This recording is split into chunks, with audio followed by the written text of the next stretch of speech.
আসসালামু আলাইকুম। কেমন আছেন সবাই? চলেন একটা গল্প শুনি। গল্প শুনতে বা বই পড়তে আমার খুব ভালো লাগে। এখন অবশ্য আগের মতো বই পড়া হয় না। চলুন গল্পটা শুরু করা যাক। আশা করি ভালো লাগবে। শেষ পর্যন্ত শুনবেন। বিশাল এক পাহাড়ের উপরে এক ঈগল বাসা বানিয়েছিল। ঈগলের বাসায় ছিল ৪টি ডিম। প্রতিদিন সকালে সে এগুলোকে রেখে খাবারের খুঁজে উড়ে যেত। একদিন ঈগল যখন বাসার বাহিরে ছিল তখন ভূমিকম্পে গোটা পাহাড় নড়ে উঠল। এতে ঈগলের একটা ডিম বাসা থেকে ছিটকে পড়ে গেল। গড়াতে গড়াতে সেই ডিম এসে পড়ল পাহাড়ের নিচে এক মুরগির বাসার উঠানে। মুরগি সেই ডিমকে নিজের বাসায় নিয়ে এলো।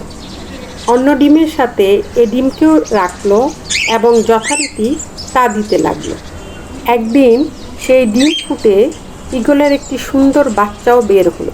আর মুরগির বাচ্চাদের সাথে ঈগলের বাচ্চাটিও বড় হতে লাগলো। কিন্তু ভেতর থেকে সে সবসময় অন্য কিছু অনুভব করত।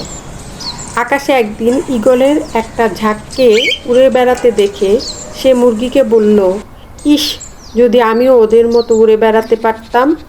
মুরগি হেসে উত্তর দিল, তুমি কিভাবে উড়বে? তুমি তো মুরগি। মুরগি কখনো উড়ে না। ঈগল মাঝে মাঝেই তার স্বগোত্রীয়দের উড়ে বেড়াতে দেখত এবং স্বপ্ন দেখত সেও তাদের মতোই উড়ে বেড়াবে। কিন্তু প্রতিবার সে তার স্বপ্নের কথা জানালে মুরগি বলতো যে এটা একেবারেই অসম্ভব। ঈগল কখনো উঠতেই পারবে না। মুরগির এ কথাটি ঈগল বিশ্বাস করতে শুরু করলো এবং তার বাকি জীবনটা মুরগিদের মতোই কাটিয়ে দিল। অনেক দিন এভাবে কাটানোর পর ঈগলটি মারাও গেল। আমাদের জীবনেও এই গল্পটি কিন্তু চরম সত্য। আপনি যা বিশ্বাস করতে শিখবেন, আপনি একদিন তাই হয়ে উঠবেন। আপনি যদি ভাবেন ঘরকন্না ছাড়া আপনাকে দিয়ে কিছুই হবে না, সত্যিই কিছু হবে না আপনাকে দিয়ে। আর নিজেকে নিয়ে স্বপ্ন দেখুন। আপনার স্বপ্ন যদি থাকে ঈগলের মতো ওড়ার, তবে সেই স্বপ্নকে অনুসরণ করুন। মুরগি বাক্যে কি বলল তাতে কান দিতে যাবেন না কখনোই। গল্পটি ভালো লেগেছে আশা করি।